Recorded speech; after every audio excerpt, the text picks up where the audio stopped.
यहाँ से स्टार्ट करेंगे। विजन आईएएस के यहाँ पर टेस्ट नंबर 27 है, ठीक है, टेस्ट नंबर 27। और यहाँ से जो फुल लेंथ के हिसाब से अगर देखेंगे तो फुल लेंथ के हिसाब से यहाँ पर चौथा टेस्ट होगा ये, ठीक है। फुल लेंथ का 4th टेस्ट है और यहाँ पर ओवरऑल यहाँ पर 27 नंबर टेस्ट है।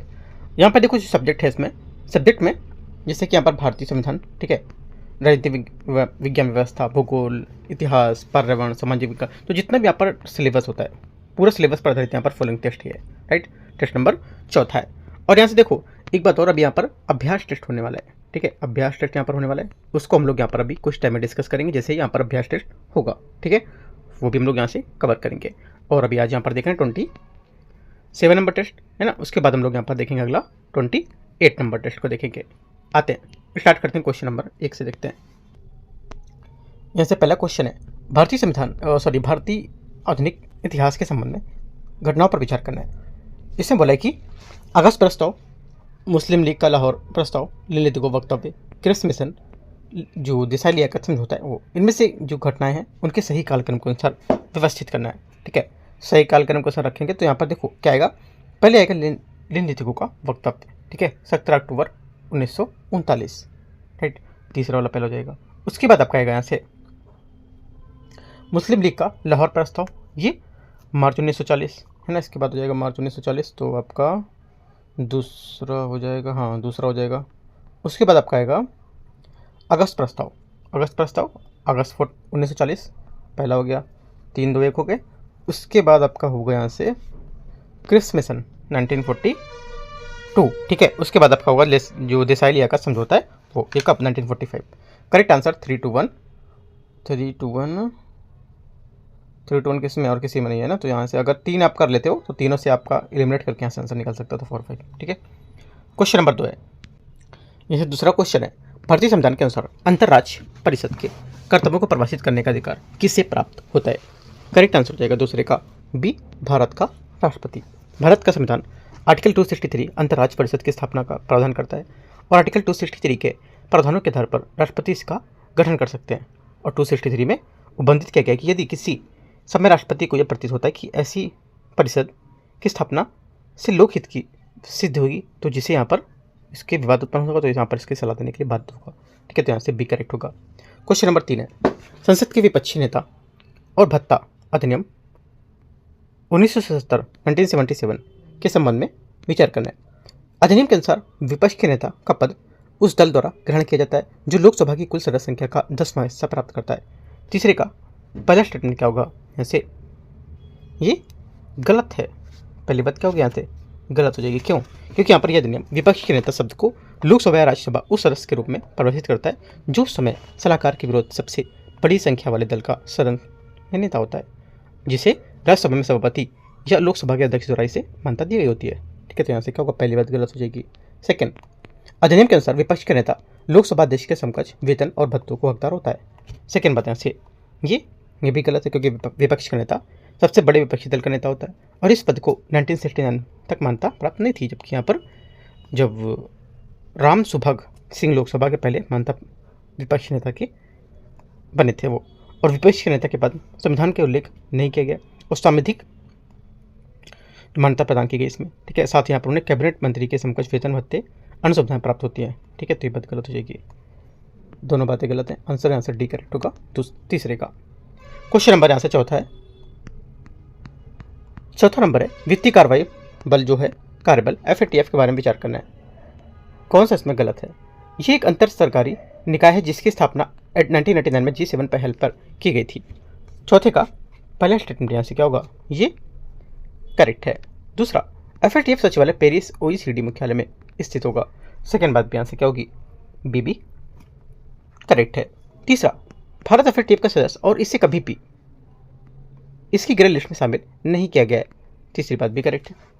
चौथा, क्योंकि ग्रे लिस्ट की स्थिति होती है, भारत को कभी भी यहाँ पर इसमें शामिल नहीं किया गया है और आधिकारिक तौर पर बढ़ती हुई निगरानी के अधीन क्षेत्राधिकार के रूप में शामिल नहीं किया गया है। चौथी बात है, ये संयुक्त राष्ट्र की एक विशिष्ट एजेंसी है जो अंतर्राष्ट्रीय वित्तीय कानून को लागू करने के लिए उत्तरदायी होगी। ये बात गलत है क्योंकि FATF संयुक्त राष्ट्र की कोई विशिष्ट एजेंसी नहीं है और ये एक स्वतंत्र अंतर सरकारी निकाय होगा। गलत बात है, ओनली 1 2 3 करेक्ट है, चौथा गलत है, गलत पूछा था तो डी।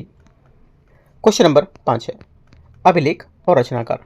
पहला, एहोल अभिलेख ये वाला अभिलेख होगा आपका क्या, ये होगा आपका बोले रवि कीर्ति। पहली बात यहाँ से एकदम करेक्ट है। इसकी रचना जैन कवि रवि कीर्ति द्वारा 643 से 635 ईस्वी में की गई थी। पहला करेक्ट है। प्रयाग प्रशस्ति बाणभट्ट, ये बात गलत है क्योंकि इसे गुप्त सम्राट समुद्रगुप्त के दरबारी कवि और मंत्री हरिसेन द्वारा रचित किया गया था और प्रयागराज में एक अशोक स्तंभ पर संस्कृत भाषा में रचित यह अभिलेख समुद्रगुप्त की सैन्य विजयों और प्रशासन की कला को बताता है। ये बात गलत हो जाएगा। तीसरा, उत्तर मेरूर अभिलेख हरिसेन, तीसरी बात भी गलत है क्योंकि यहाँ पर ये परांतक प्रथम होगा, ये भी बात गलत है। आंसर ओनली वन करेक्ट है। एक क्वेश्चन 6, सालाबाई की संधि के संबंध में विचार करना है। इसने मराठों और ब्रिटिश ईस्ट इंडिया कंपनी के बीच 7 वर्षों के संघर्ष के बाद शांति स्थापित की थी। पहली बात, छठे का पहला स्टेटमेंट यहाँ से करेक्ट होगा। दूसरा, इसने मराठों को मैसूर के हैदर अली के विरुद्ध अंग्रेजों की सहायता करने के लिए बाध्य किया था। दूसरी बात यहाँ से ये भी करेक्ट है क्योंकि इस संधि की प्रमुख रणनीतिक शर्तों में एक यह थी कि मराठे मैसूर के हैदर अली के विरुद्ध अंग्रेजों की सहायता करने के लिए सहमत हुए थे और विशेष रूप से मराठों ने हैदर अली को पराजित करने के लिए कर्नाटक में अपने खोए हुए क्षेत्रों को वापस पाने में संकल्प लिया था, जबकि अंग्रेज माधवराव धृति को वैध पेशवा के रूप में मान्यता देने में सहमत हुए थे। ओनली 1 2 करेक्ट है। आंसर यहाँ से सी। 1 2 क्या, दोनों ही बातें हैं, दोनों ही सही हैं। क्वेश्चन नंबर 7 है, न्यायालय की अवमानना के संबंध में विचार करना है। संविधान के अनुच्छेद 142 के तहत उच्चतम न्यायालय को न्यायालय की अवमानना के लिए दंडित करने की शक्ति प्रदान की गई है। 7वें का पहला स्टेटमेंट यहाँ से क्या होगा, ये करेक्ट है। दूसरा, उच्चतम न्यायालय को अपराध के 1 वर्ष के भीतर अवमानना के मामले में शुरू करना चाहिए। सेकेंड बात क्या होगी, सेकेंड बात यहाँ से ये भी करेक्ट है क्योंकि धारा 20 अवमानना के लिए कार्रवाई शुरू करने की सीमा जो अवधि होती है उसको धारा 20 का प्रावधान करती है कि कोई भी न्यायालय उस तारीख से 1 वर्ष की समाप्ति के बाद जिस दिन की अवमानना का कथित अपराध किया गया है न तो स्वयं प्रेरणा से और न ही अन्यथा अवमानना की कार्रवाई शुरू करेगा। तो यहाँ से क्या होगा आंसर, आंसर यहाँ से हो जाएगा पहला सही और दूसरा भी इसका सही होगा। दोनों बातें सही है। Answer C. क्वेश्चन नंबर 8 है, 8वां नंबर क्वेश्चन है, निम्नलिखित तथ्यों पर विचार करना है। राज्य विधानसभा के सदस्यों की निर्भरता से संबंधित नियम संसद द्वारा बनाए जाएंगे। 8वें का पहला स्टेटमेंट यहाँ से क्या होगा, ये करेक्ट है। नगर पालिका के सदस्यों की निर्भरता से संबंधित कोई भी प्रश्न संबंधित राज्य के उच्च न्यायालय को संदर्भित किया जाएगा। सेकेंड बात क्या है, सेकेंड बात यहाँ से गलत हो जाएगा क्योंकि यदि यहाँ पर यह प्रश्न उठता है कि क्या नागरिकता का कोई सदस्य खंड 1 में उल्लिखित किसी निर्भरता के अधीन हो, तो ऐसे प्रश्न को ऐसे प्राधिकारी को ऐसी रीति से निर्णय लेने भेजा जाएगा जो यहाँ पर राज्य का विधानमंडल कानून प्रदान कर सकता है। तो यहाँ सेकेंड बात गलत होगी। ओनली 1 यहाँ से करेक्ट होगा, एक बात सही है। क्वेश्चन नंबर 9 है, सतत योजना के बारे में विचार करना है। वैकल्पिक ईंधन के रूप में संपीड़ित बायोगैस को बढ़ावा देने के लिए सतत पहल शुरू की गई थी। 9वें का पहला स्टेटमेंट यहाँ से क्या होगा, ये करेक्ट है।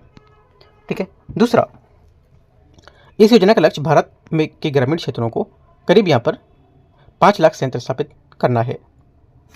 सेकेंड बात क्या होगी, सेकेंड बात गलत है क्योंकि यहाँ पर जो इस योजना के तहत 2023 तक 5000 संयंत्र को लक्ष्य उत्पादन यहाँ पर बताया गया था। तो ये बात गलत हो जाएगी इसकी।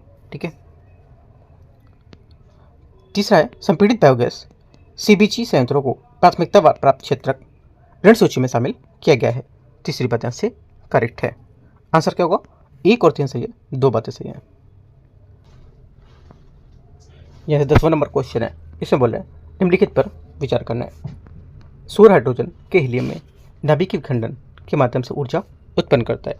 पहला, 10वें का पहला स्टेटमेंट यहाँ से गलत है क्योंकि सूर्य ऊर्जा का उत्पादन नाभिकीय संलयन के माध्यम से करता है, ना कि नाभिकीय विखंडन से। पहली बात गलत है। सेकेंड, सौर कलंक आसपास प्रकाश मंडल की तुलना में उच्च तापमान वाले क्षेत्र होते हैं। सेकेंड बात यहाँ से ये भी गलत है क्योंकि सौर कलंक अपने आसपास के क्षेत्रों की तुलना में ठंडे होते हैं, ना कि गर्म, और सौर कलंक तीव्र चुंबकीय गतिविधि वाले क्षेत्र होते हैं। ठीक है, जो संवहन प्रक्रिया को बाधित करते हैं। सेकेंड भी गलत है। तीसरा, प्रकाश मंडल सूर्य की दृश्यमान सतह है जिससे अधिकांश प्रकाश उत्सर्जित होता है। ये बात करेक्ट है। ओनली 3 करेक्ट है। आंसर यहाँ से एक बात सही है। क्वेश्चन 11 यहाँ से, भारतीय इतिहास के संबंध में एंटी सर्कुलर मूवमेंट किससे संबंधित होगा? एंटी सर्कुलर मूवमेंट है, ये संबंधित है किससे? करेक्ट आंसर हो जाएगा 11वें का, ये स्वदेशी आंदोलन में छात्रों की भागीदारी पर प्रतिबंधों के विरुद्ध से संबंधित होगा। आंसर 11वें का डी करेक्ट है। क्वेश्चन 12, निम्नलिखित में से कथनों पर विचार करना है।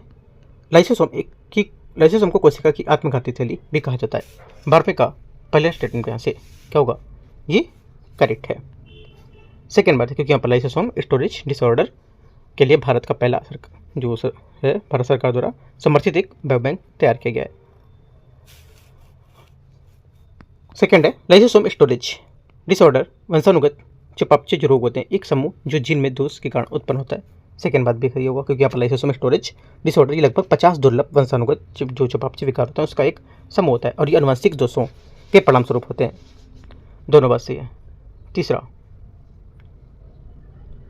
है, लाइसोसोम स्टोरेज डिसऑर्डर को पूरी तरह से ठीक किया जा सकता है। तीसरी बात गलत है, क्योंकि वर्तमान में उपचार को लेकर के यहाँ पर अधिकांश लाइसोसोम स्टोरेज विकारों के लिए कोई ज्ञात उपचार उपलब्ध नहीं है। ये गलत हो जाएगा। ओनली 1 2 यहाँ से C12 का करेक्ट आंसर है 12वें का। क्वेश्चन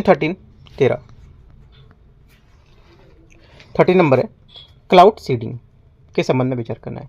क्लाउड सीडिंग यहाँ पर बहुत ज़्यादा न्यूज़ में था करंट में, द हिंदू इंडियन एक्सप्रेस जो न्यूज़ है वहाँ पर था ये, ठीक है। 13 का, क्लाउड सीडिंग से केवल उन बादलों में वर्षा हो सकती है जिसमें पहले से पर्याप्त नमी मौजूद होती है। 13 का पहला स्टेटमेंट यहाँ से क्या होगा? ये करेक्ट है।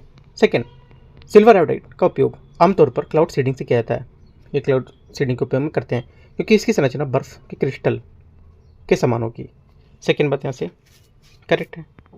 थर्ड है, क्लाउड सीडिंग तभी बनता है, ये तभी प्रभावी होता है जब बादल सप्ताह मंडल में मौजूद होते हैं। तीसरी बात क्या होगी? तीसरी बात यहाँ से गलत होगी इसमें, क्योंकि जो मौसम संबंधी घटना है बादल में क्षोभ मंडल में होती है, जो यहाँ पर वायुमंडल की सबसे लो वेस्ट या निचली परत होगी, और समताप मंडल आमतौर पर काफ़ी शुष्क होता है और इसमें बादल बनने तथा वर्षा के लिए आवश्यक ऊर्ध्वाधर संवहन की नमी की कमी होती है। क्लाउड सीडिंग क्षोभ मंडल के बादलों पर की जाती है। ये बात गलत हो जाएगी तीसरी नंबर की। अतिशीतित जल की बूंदों से उपस्थिति क्लाउड सीडिंग की प्रभावशीलता को बढ़ाती है। चौथी बात यहाँ से करेक्ट है। 1 2 4 सही है। आंसर 13 का 3 बात सही है। 1 2 4। क्वेश्चन नंबर है 14, प्रयास सुर्खियों में रहने वाला नेत्र MK सेकेंड नेत्र किससे संबंधित है? आंसर हो जाएगा 14 का करेक्ट आंसर MK सेकेंड। ये नेत्र MK सेकेंड ये अगली पीढ़ी की airborne early warning and control system, जिसे यहाँ पर रक्षा अनुसंधान विकास DRDO द्वारा भारतीय वायुसेना के लिए विकसित किया गया, और इससे उन्नत निगरानी क्षमताओं के साथ एक फ्लाइंग कमांड सेंटर, उड़ता हुआ कमांड केंद्र के रूप में डिजाइन किया गया इसको। तो आंसर हो जाएगा बी, यहाँ से करेक्ट आंसर होगा।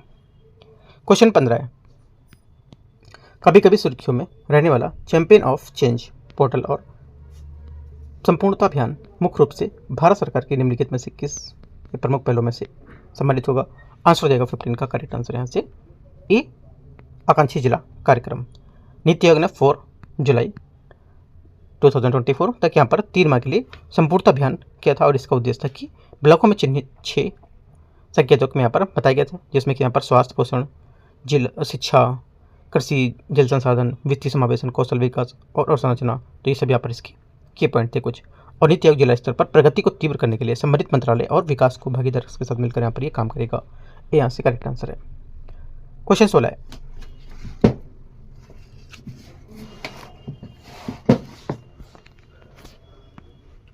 है, संयुक्त राष्ट्र में किसी नए सदस्य देश के प्रवेश के संबंध में निम्नलिखित में से कौन सा सही नहीं होगा? सही जो नहीं है 16 का आंसर हो जाएगा यहाँ से नए सदस्यों के प्रवेश मामले में स्थायी सदस्यों के पास वीटो अधिकार नहीं होता है। ये बात गलत हो जाएगी, ठीक है, क्योंकि यहाँ पर स्थायी सदस्यों के पास प्रवेश में मामले में वीटो की शक्ति होती है ना, तो ये बात गलत हो जाएगी इसकी। क्वेश्चन नंबर 17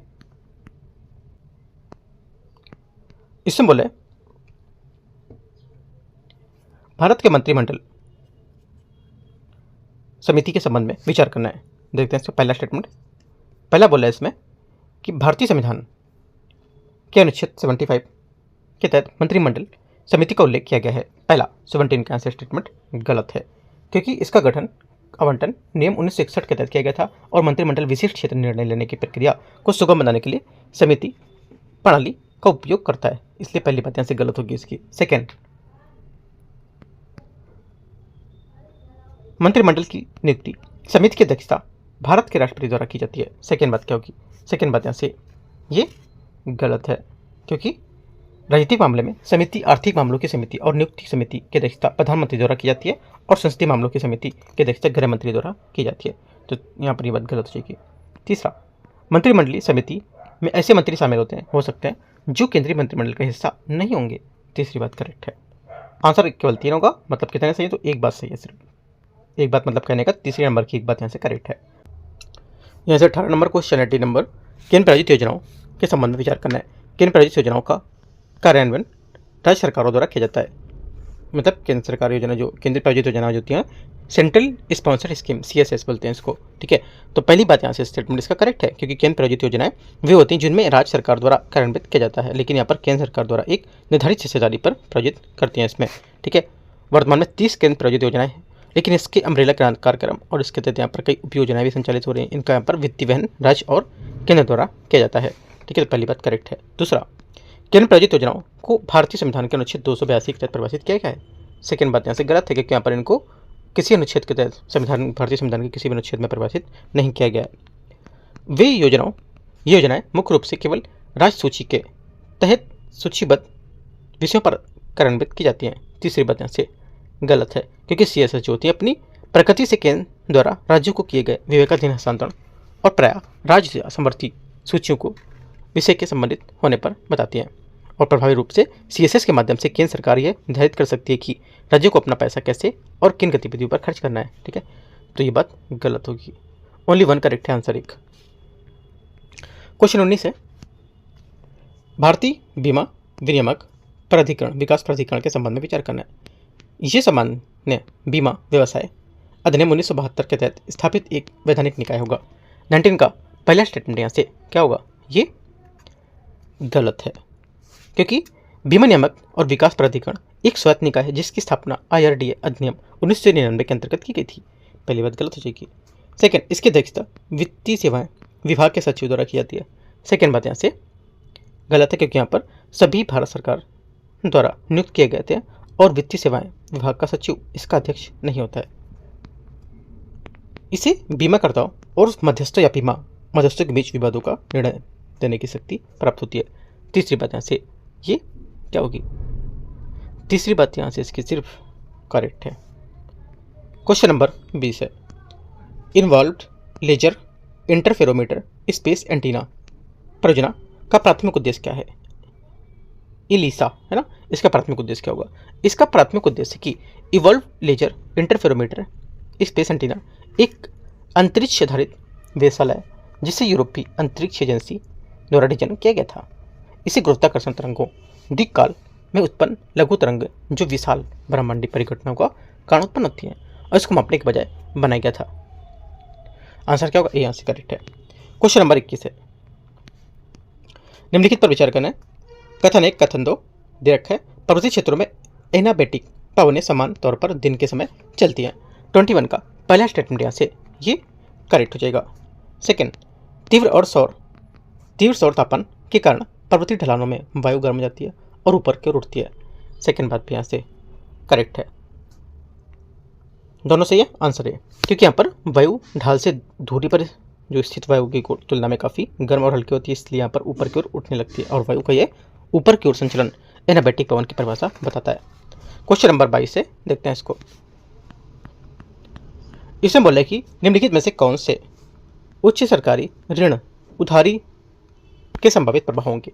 करेक्ट आंसर हो जाएगा 22वें का सही आंसर यहाँ से ये निजी निवेश का संकुचन, ठीक है, इसका सही आंसर होगा, ठीक है, क्योंकि यहाँ पर यदि सरकार वित्तीय बाजारों को निधियों को तेजी से क्षेत्र में प्रतिस्पर्धा करती है तो अधिक सरकारी ऋण लेने से ब्याज दरों में वृद्धि हो सकती है। इससे क्या होता है, निजी व्यवसाय के लिए ऋण लेना काफ़ी महंगा हो जाता है और जिससे निवेश जो होता है जो तेजी से कमी आने लगती है। ठीक है, तो ये बात करेक्ट है इसकी।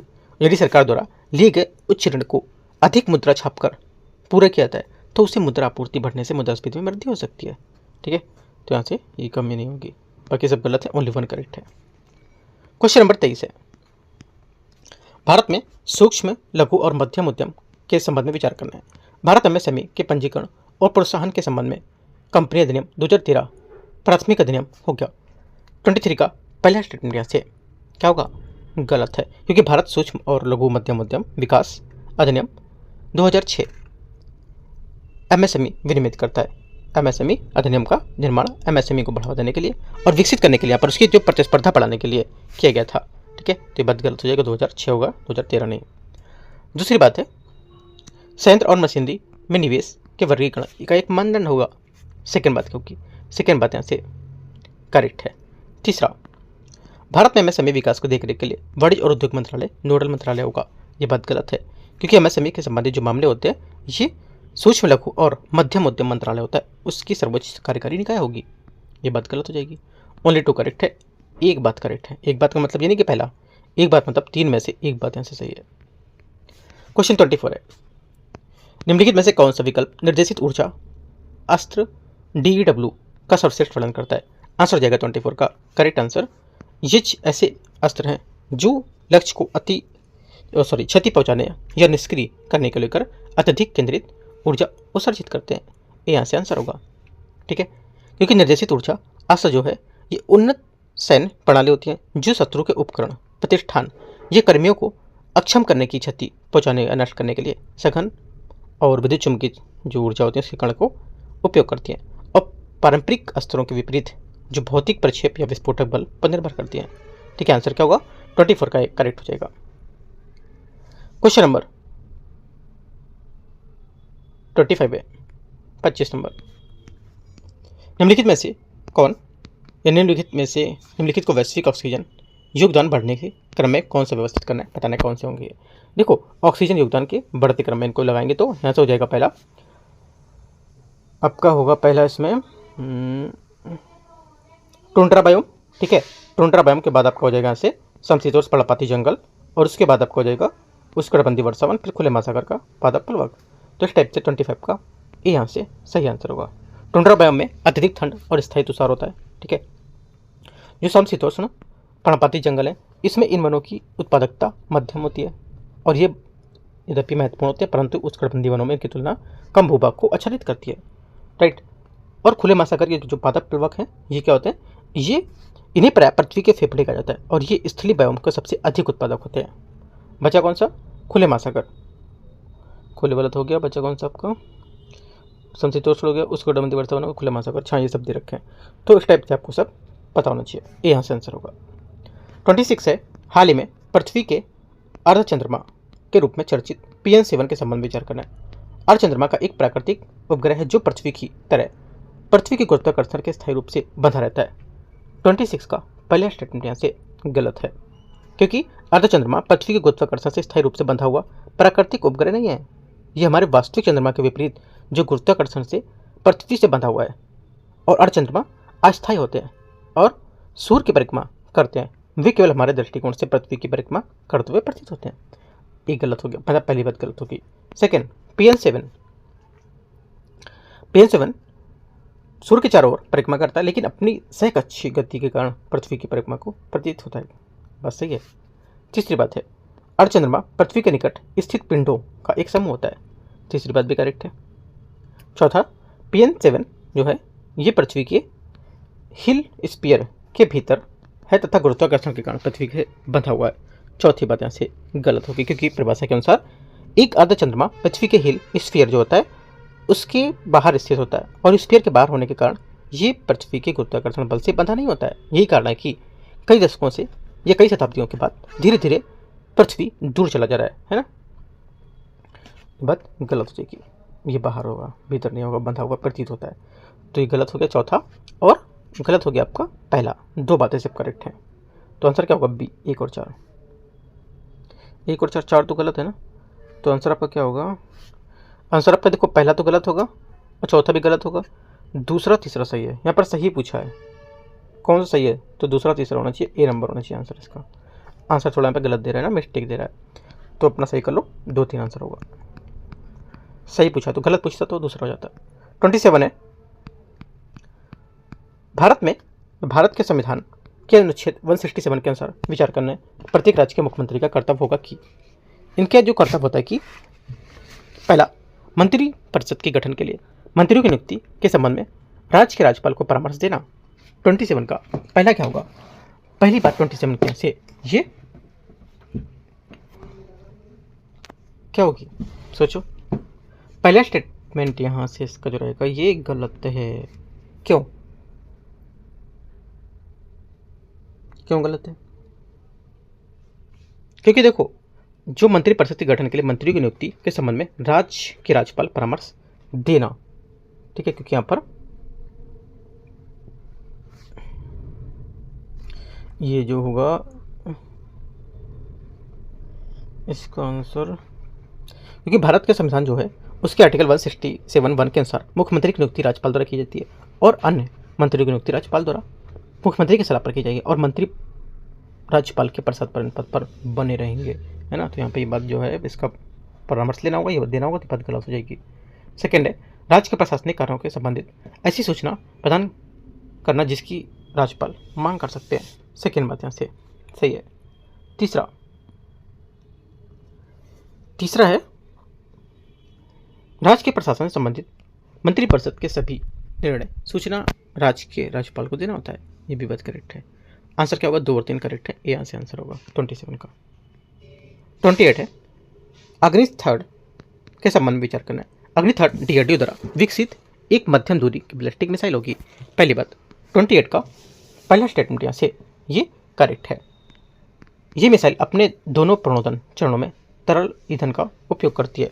सेकेंड बात यहाँ से गलत है, क्योंकि अग्नि थर्ड 2 चरण मिसाइल जो अपने दोनों प्रणोदन चरणों में ठोस ईंधन का उपयोग करती है, ना कि तरल ईंधन का, ठीक है, तो ये बात गलत जाएगी। तीसरा, ये 6000 किलोमीटर से अधिक लंबी दूरी की परमाणु वॉरहेड ले जाने में सक्षम होती है। तीसरी बात गलत है, क्योंकि अग्नि थर्ड मध्यम दूरी की बैलिस्टिक मिसाइल होगी, ठीक है, याद रखना है। और ये रक्षा अनुसंधान DRDO द्वारा डिजाइन विकसित किया गया था, ठीक है, और अग्नि थर्ड की मारक क्षमता 3000 से 3500 किलोमीटर के बीच होती है, याद रखना है। ओनली 1 करेक्ट है, आंसर 1। क्वेश्चन 29 है, निम्नलिखित पर विचार करना है, देखते हैं इसको। सर एंड्रयू फ्रेजर, बटलर आयोग, हार्टोग समिति, इनमें से बिंदुओं पर विचार करना कितने पुलिस सुधार आयोग से संबंधित होंगे। पुलिस सुधार आयोग से जो संबंधित है, आंसर हो जाएगा एक, तो यहाँ पर सर एंड्रयू फ्रेजर, पहली बात यहाँ से करेक्ट है।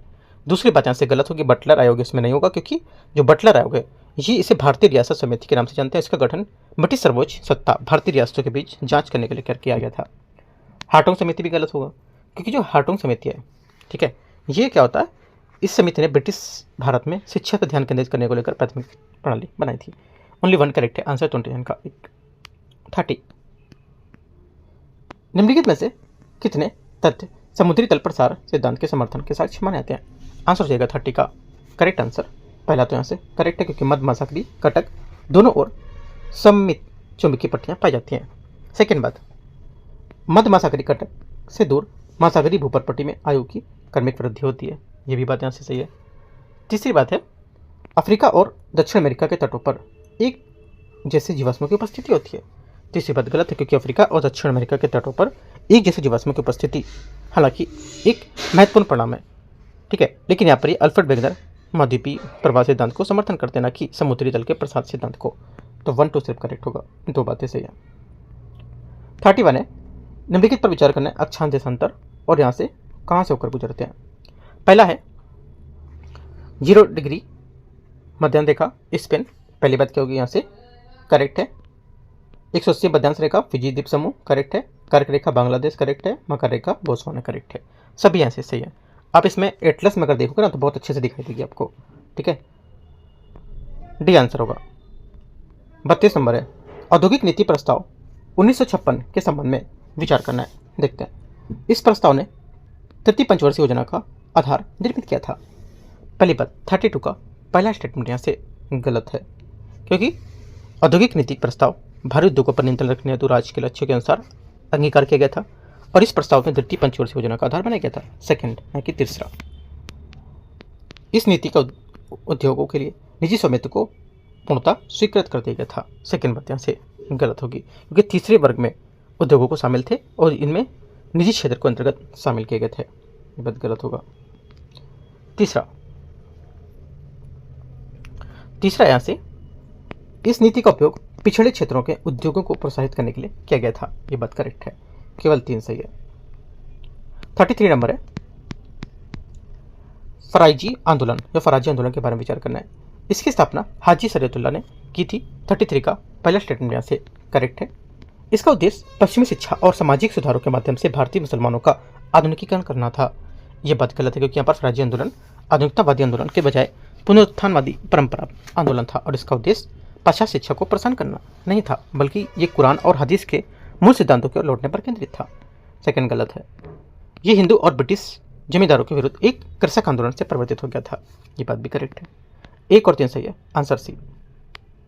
34 है कथन ए कारणार उष्णकटिबंधीय प्रसवन प्राय बड़े पैमाने पर वनों की कटाई के बाद स्वाभाविक रूप से पुनः विकसित नहीं हो पाते हैं। पहला 34 का पहला कथन यहाँ से करेक्ट है। उष्णकटिबंधीय वर्षावन पारिस्थितिक तंत्रों में अधिकांश पोषक तत्व मृदा के बजाय वनस्पतियों में संग्रहित होते हैं। सेकेंड बात भी सही होगी, दोनों बातें सही हैं, आंसर ये करेक्ट होगा। 35 है तेल और प्राकृतिक गैस अन्वेषण के लिए ओपन एकरेज लाइसेंसिंग पॉलिसी विचार करना है इस पर। यह संभावित निवेशकों को अपनी पसंद के ब्लॉक चुनने की स्वतंत्रता प्रदान करता है। 35 का पहला स्टेटमेंट यहाँ से करेक्ट है। यह पारंपरिक और गैर पारंपरिक तेल और गैस संसाधनों की खोज के लिए अलग अलग विशिष्ट लाइसेंस प्रदान करेगा। सेकेंड बात भी क्या हो जाएगी यहाँ से गलत हो जाएगी, सही नहीं है सेकेंड। क्यों? क्योंकि OLAP जो है ये हेल्प का एक महत्वपूर्ण हिस्सा है जो सभी प्रकार के हाइड्रोकार्बन अन्वेषण उत्पादन के लिए एक समान लाइसेंस प्रदान करता है, जिससे यहाँ पर ठेकेदार पारंपरिक जो अपारंपरिक दोनों प्रकार के तेल और गैस संसाधन होते हैं इसका अन्वेषण कर सकते हैं और क्षेत्रों को राजस्व साझाकरण के मॉडल को अंतर्गत प्रस्तुत कर सकते हैं। ठीक है, तो सेकेंड बात गलत होगी। तीसरा, ये बाजार में होने वाले उतार चढ़ाव को कम करने के लिए मॉडल प्रदान करेंगे। ये बात सही है, आंसर क्या होगा? 1 और 3 यहाँ से करेक्ट है सिर्फ। 36 नंबर क्वेश्चन है वियरेबल पहनने योग्य जो होता है वेरेबल है ना, इसमें प्रौद्योगिकी के संबंध में विचार करना है। वेरेबल पहनने योग्य जो है उसके उपकरण उपयोगकर्ताओं के शारीरिक और भौतिक मानदंडों की निगरानी के लिए अंतर्निहित सेंसर का उपयोग करते हैं। पहली बात यहाँ से एकदम क्या होगी, ये सही होनी चाहिए और एकदम सही भी है, सही है। दूसरा, वेरेबल प्रौद्योगिकियाँ विश्लेषण और भंडारण के लिए बाहरी उपकरण वायरलेस तरीके से डेटा संचालित कर सकती हैं। सेकेंड बात भी यहाँ से करेक्ट होगी, जैसे वाईफाई ब्लूटूथ है ना, इससे। तीसरा, पूर्वानुमानित स्वास्थ्य अंतर्दृष्टि प्रदान करने के लिए वेरेबल प्रौद्योगिकियों को कृत्रिम बुद्धिमत्ता के साथ एकीकृत किया जाएगा, ये किया जा सकता है। तीसरी बात भी करेक्ट है। ठीक से कार्य करने के लिए वेरेबल उपकरण का मानव शरीर के साथ निरंतर भौतिक परिवर्तन संपर्क में रहना आवश्यक होगा। ये बात गलत है, क्योंकि हालांकि कई सेंसर जैसे हृदय की गति है ना, मॉनिमीटर, इसको त्वचा के संपर्क में जो आवश्यकता होती है, लेकिन ये अनिवार्य नहीं होते हैं। ऐसा नहीं कि अनिवार्य है, ठीक है, ये गलत हो जाएगा। ओनली 1 2 3 करेक्ट है, आंसर यहाँ से 1 2 और 3 बी। क्वेश्चन 37 है, निम्नलिखित पर विचार करना है, देखते हैं इसको 37 को।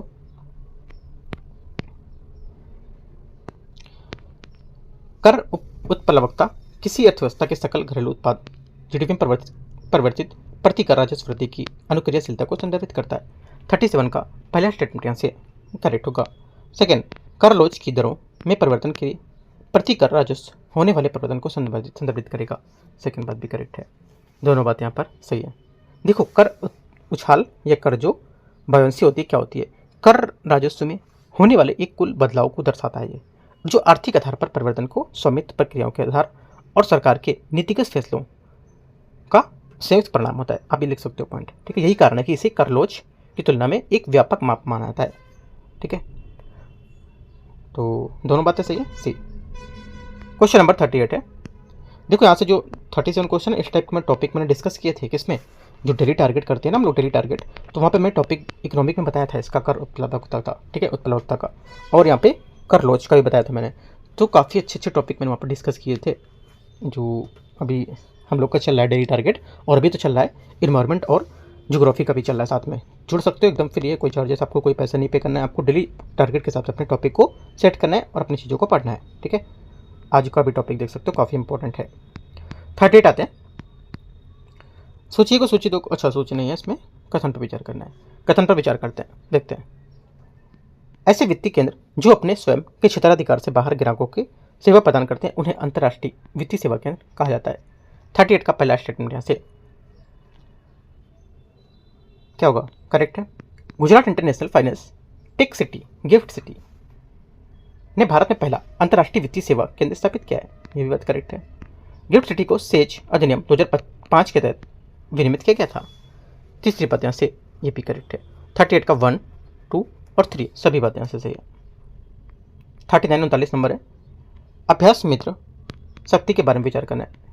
ये भारतीय सेना और श्रीलंकाई सेना के बीच आयोजित होने वाला एक वार्षिक संयुक्त सैन्य अभ्यास होगा। 39 का पहला स्टेटमेंट यहाँ से करेक्ट है। अभ्यास मित्र शक्ति 2025 कर्नाटक के बेलगावी में आयोजित किया गया था। सेकेंड बात यहाँ से ये भी करेक्ट है, दोनों बातें एकदम सही है। 39 का आंसर सी। 40 नंबर है, 40 नंबर है, सुनामी के संबंध में विचार करना है। जैसे ही सुनामी की लहरें तट के समीप आ जाती है उनकी गति और तरंग दैर्घ्य वृद्धि हो जाती है। पहला 40 का पहला स्टेटमेंट यहाँ से क्या होगा, ये गलत है, क्योंकि तट के पास सुनामी की गति तरंग दैर्घ्य दोनों कम हो जाते हैं, बढ़ते नहीं है। सेकंड, खुले महासागर में सुनामी जो लहरें होती हैं उसकी ऊंचाई काफ़ी कम हो जाती है लेकिन तरंग दैर्घ्य काफ़ी अधिक हो जाती है। सेकंड बात एकदम करेक्ट है।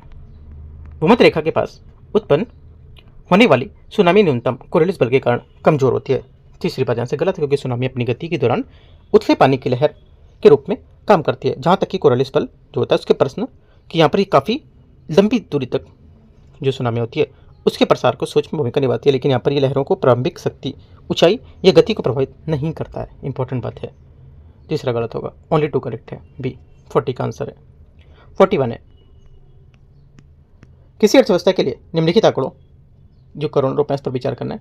बाजार मूल्य पर सकल घरेलू उत्पाद 80,000 रुपये। दूसरा, स्थिर पूंजी का उपभोग होगा मूल्यह्रास 5,000 रुपये। ठीक है, 5,000 मतलब करोड़ में ये, ठीक है, याद रखना है। और विदेशों के प्राप्त निवल आय है जो ये 2,000 रुपये करोड़, और निवल अप्रत्यक्ष कर को लेकर 3,000। तो इन्हें बोले निवल राष्ट्रीय उत्पाद क्या होगी, ठीक है, फॉर्मूले के हिसाब से निकालना क्या होगी। ये भी मैंने टॉपिक कराया था डेली टारगेट में, ठीक है, आपको बताया भी था कि जब जितने यहाँ पर टॉपिक के जो फॉर्मूले आ रहे हैं वो सब नोट भी करने को बताया था। ठीक है, नोट अगर जिसने किया होगा तो यहाँ से क्वेश्चन कर पाओगे आप। इसलिए कहते हैं डेली टारगेट की चीज़ें के हिसाब से आप सेट करो चीज़ों को, तो अपने आप से क्वेश्चन बनेंगे, है ना। अभी जैसे कि मैं ज्योग्राफी और यहाँ पर इन्वायरमेंट करा रहा हूँ, वो सब टॉपिक आप सीरियल करते जाओगे ना, तो यहाँ से क्वेश्चन आपके बहुत अच्छे से बन जाएंगे एग्जाम में। ठीक है, तो यहाँ से देखो 41 का जो आंसर हो जाएगा ये 70,000 करोड़ इसका सही आंसर होगा, क्योंकि एनडीपी बराबर था जीडीपी माइनस मूल्यह्रास। 80,000 में 5,000 घटाएंगे 75,000 हो जाएगा। ठीक है, और 75,000 में जब आप यहाँ पर एनएमपी निकालोगे तो एनएमपी बराबर था एनडीपी प्लस एनएफआईए, तो 75 प्लस माइनस का 2,000 करेंगे तो 73। ठीक है, और उसके बाद जब कारक लागत एनएनपी होता है जो वो निकालेंगे तो शुद्ध अप्रत्यक्ष आय को घटाएंगे तो यहाँ पर 73,000 माइनस 3,000 करेंगे तो 70,000 इसका सही आंसर होगा। फॉर्मूले से क्वेश्चन निकालना होगा, जो एग्जाम में आएगा तो आप लोग यहाँ पर गलत करके आओगे इसको। ठीक है, इस वजह से बोलता हूँ फॉर्मूले इसके इकोनॉमिक के कर लो जो आते जा रहे हैं। एनएमपी क्या होता है, ठीक है, कर लागत की एनएमपी, जीडीपी क्या होती है, राइट, तो ये सब करना है आपको। आगे आते हैं, क्वेश्चन 42 है। इसलिए कहता हूँ टारगेट जो मैंने इकोनॉमिक वाला कराया था उसको जरूर फॉलो करो। इकोनॉमिक और हिस्ट्री के जितने सब अच्छे टारगेट हैं। टारगेट का मतलब ये नहीं कि आपको ज़बरदस्ती में करा रहा हूँ, आपको जो सिलेबस के अकॉर्डिंग यहाँ पर जो डीप में जाकर के चीज़ें को बताई जाती हैं वो मैंने वहाँ पर कराई है। ठीक है, आगे और डेली मॉर्निंग में आपको 9 बजे मिलता है वो। 42 नंबर क्वेश्चन है, क्षेत्र घाटी राज्य और किस लिए प्रसिद्ध है ये। देखो पहला है सुकिंदा घाटी उड़ीसा क्रोमाइट खदान। पहला हो जाएगा यहाँ से सुकिंदा घाटी, ये यहाँ से करेक्ट है, उड़ीसा। ठीक है, और यहाँ पर क्रोमाइट खदान लाहौल घाटी कश्मीर शीत मरुस्थल। सेकेंड बात यहाँ से गलत है, क्योंकि लाहौल घाटी जो है ये हिमाचल प्रदेश में होगी, कश्मीर में नहीं है। अराकू घाटी तेलंगाना। तीसरी बात भी यहाँ से गलत है कि अराकू घाटी आंध्र प्रदेश में, तेलंगाना में नहीं है। सिर्फ पहली बात यहाँ से करेक्ट है। 43 है, आते हैं 43 में। सूची को सूची दो को मैच करके देखते हैं क्या आंसर आएगा इसका। इसमें बोला है नवीकरणीय ऊर्जा और उच्चतम स्थापित क्षमता वाले राज्य कौन कौन से हैं। पहला 43 का यहाँ पे बोला है कि सौर ऊर्जा आपका हो जाएगा यहाँ से राजस्थान, ठीक है। राजस्थान 33 गीगावाट से अधिक की स्थापित क्षमता के साथ भारत का सौर ऊर्जा उत्पादन में शीर्ष स्थान पर है। पवन में क्या होगा, गुजरात, ठीक है। अगला बायोमास में आपको जाएगा महाराष्ट्र, बायोमास में महाराष्ट्र होना चाहिए,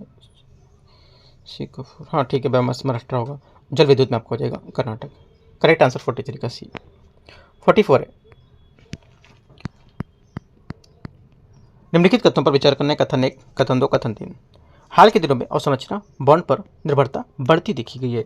पहली बात 44 का पहला स्टेटमेंट यहाँ से क्या होगा, ये बात पहली बात क्या होगी, पहली बात यहाँ से करेक्ट है। दूसरा, अवसंरचना बॉन्ड के मूल ब्याज जो ब्याज दरों में परिवर्तित करने से प्रभावित नहीं होता है। सेकेंड बात क्या होगी, सेकेंड बात भी यहाँ से करेक्ट हो जाएगी। तीसरा है,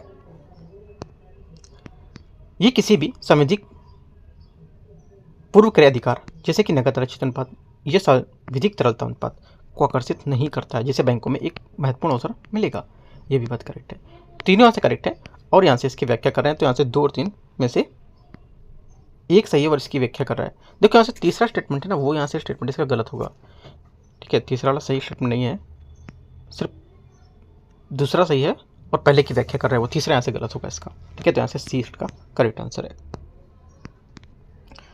क्वेश्चन 45 है,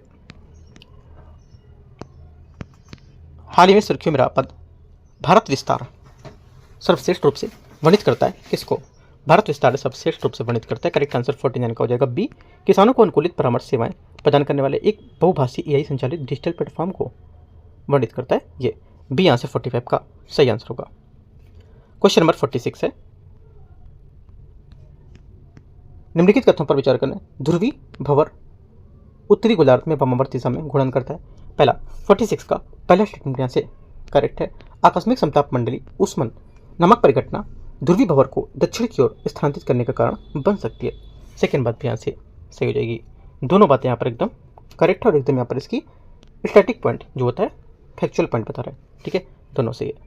ध्रुवी भंवर के बारे में पढ़ोगे तो आप यहाँ से क्लियर कर पाओगे चीज़ों को। और ध्रुवी भंवर मैंने आपको ज्योग्राफी में टॉपिक दिया हुआ था, ठीक है। ध्रुवी भंवर नहीं था, कुछ एक और भंवर है ना, ध्रुवी भंवर नहीं होगा। वहाँ पे मैंने जो टॉपिक आपको दिया था कल, वो दिया था वहाँ से, सिर्फ भंवर दिए थे मैंने ना, ध्रुवी भंवर उसी के अंतर्गत आएगा शायद से। तो इस वजह से बोलता हूँ, देखो यहाँ पे टारगेट के करीब 3 से 4 टॉपिक यहाँ पे आ चुके हैं अभी तक, है ना, जितने हम लोग सब्जेक्ट देख रहे हैं। तो यहाँ से क्या होगा, ये भी करेक्ट हो जाएगा, सी यहाँ से आंसर होगा, ठीक है। आगे आते हैं। क्वेश्चन 47 है, ज्वालामुखी और ज्वालामुखीता के संबंध में विचार करना है। सील्ड ज्वालामुखी का कम श्यानता वाले बेसाल्टिक लावा से संबंध होते हैं। 47 का पहला स्टेटमेंट यहाँ से करेक्ट है। मिश्रित ज्वालामुखी समानता सील्ड ज्वालामुखी की तुलना में अधिक विस्फोटक होते हैं। सेकेंड बात यहाँ से क्या होगी, ये भी करेक्ट है। हॉट स्पॉट ज्वालामुखी गतिविधि केवल अभिसारी प्लेट की सीमाओं पर होते हैं। तीसरी बात यहाँ से गलत होगी, क्योंकि हॉट स्पॉट केवल अभिसरण सीमाओं पर ही नहीं पाए जाते हैं और ये मुख्य रूप से अंतर प्लेट घटनाएं होती हैं। और हॉट स्पॉट वहाँ विकसित होते हैं जहाँ गवर्नमेंटल सामग्री एक प्लम टेक्टोनिक प्लेट से बीच ऊपर उठता है, जो कि किसी भी प्लेट की सीमा की काफ़ी दूर हो सकता है, ठीक है। तो आंसर क्या होगा, 1 टू से करेक्ट है आंसर बी 47 का। 48 है, अकबर द्वारा शुरू की गई मनसबदारी व्यवस्था के संबंध में विचार करना है। मनसबदारी व्यवस्था एक प्रशासनिक व्यवस्था थी जो राज्य के नागरिक और सैन्य मामलों की देखरेख करती थी। 48 का पहला स्टेटमेंट क्या होगा, ऐसे ये करेक्ट है। सेकंड, इसके अंतर्गत प्रत्येक अधिकारी को एक पद मनसब सौंपा जाता था जो जात या संवर्ग को विभाजित करते थे।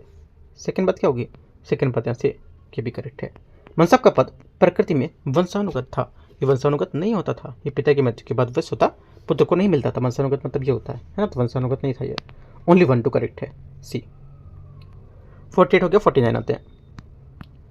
49 है, भारत में विधिक सहायता के संबंध में विचार करना है। निःशुल्क विधिक सहायता के प्रावधान का स्पष्ट रूप से संविधान में उल्लेख किया गया है। 49 का पहला स्टेटमेंट यहाँ से करेक्ट है। सेकंड, विधिक सहायता केवल व्यक्तियों को प्रदान की जाती है, समूह संगठनों को नहीं। सेकंड बात यहाँ से गलत है, क्योंकि उनको भी प्रदान की जाएगी। विधिक सहायता केवल दीवानी मामलों में उपलब्ध है, आपराधिक मामलों में नहीं है, ये भी बात गलत है, ठीक है। दीवानी अपराधी दोनों में होगी। तो 1 सिर्फ करेक्ट है, एक आंसर होगा। क्वेश्चन 50 है 50। कुचिपुड़ी के संबंध में विचार करना है। कुचिपुड़ी भारतीय शास्त्रीय नृत्यों में से एक है जो केरल से संबंधित होगा। 50 का पहला स्टेटमेंट यहाँ से गलत है। क्यों? क्योंकि यहाँ पर आंध्र प्रदेश का एक शास्त्रीय नृत्य होगा, केरल नहीं है। इसकी उत्पत्ति एकल नृत्य परंपरा से रूप में हुई थी। सेकेंड बात यहाँ से गलत है, क्योंकि मूलतः कुचिपुड़ी शुरुआत केवल पुरुष कलाकार जो थे उनके द्वारा नृत्य नाटक यक्षगान के रूप में हुई थी और वर्तमान में प्रचलित एकल नृत्य परंपरा को इस आधुनिक विकास में शामिल बताया गया है। तो यहाँ से ये बात गलत हो जाएगी। तीसरा, इसमें यहाँ पर विशुद्ध नृत्य और भावपूर्ण नृत्य दोनों शामिल होते हैं। तीसरी बात यहाँ से करेक्ट है। चौथा, इसका भागवत मेला परंपरा के साथ एक घनिष्ठ संबंध होता है। चौथी बात भी यहाँ से करेक्ट है। 3-4 यहाँ पर सिर्फ करेक्ट है, आंसर बी, 2 बातें सही हैं। 51 है, प्राय सुर्खियों में रहने वाला पद common crow, plain, orange tip और ब्लू टाइगर निम्नलिखित में से किसे संदर्भित करते हैं? ये संदर्भित करते हैं, करेक्ट आंसर हो जाएगा दक्षिण और दक्षिण पूर्व एशिया की समान तितलियां हैं ये, ठीक है। ये यहाँ से करेक्ट आंसर है, तितलियों की प्रजातियां आई है, ठीक है। तो इस टाइप से हम लोगों ने 51 क्वेश्चन यहाँ पर डिस्कस कर लिए, ठीक है। 51 क्वेश्चन यहाँ से डिस्कस हो गए और यहाँ से जो अगला होगा 52, राइट। 52 से 100 नंबर क्वेश्चन हम लोग पार्ट 2 में करेंगे, टेस्ट नंबर 27, ये बोल सकते हो फुल लेंथ टेस्ट 4 का, राइट। और उससे जो टॉपिक जो आया यहाँ पर वो टॉपिक आप यहाँ जाके कवर करो। जैसे कि यहाँ पर 51 क्वेश्चन में करीब आपको 30 से 35 टॉपिक ऐसे मिल जाएंगे जो आपको थोड़ा सा देखने पड़ेंगे, जो इंपॉर्टेंट है। तो आप इन सब टॉपिक को जाके अच्छे से देखो और रीड करो और डीप में चीज़ों को पढ़ो और डेली टारगेट को फॉलो करो, ऐसे अपने टॉपिक को और अच्छे कर सकते हो, ठीक है। तो जुड़ सकते हो, उससे भी एकदम फ्री है, कोई चार्जेस नहीं देना है। डेली मॉर्निंग में 9 AM पे आपका अपलोड हो जाता है वो, ठीक है। उसको आपको PDF मिलता है, उसके अकॉर्डिंग आप चीज़ों को करो। MCQs मिलते हैं करंट अफेयर्स के, उसी टॉपिक के MCQs भी मिलते हैं, वो सब आपको जाकर अच्छे से प्रैक्टिस करनी है, ठीक है। एंड करते हैं इसको। All the best, thank you.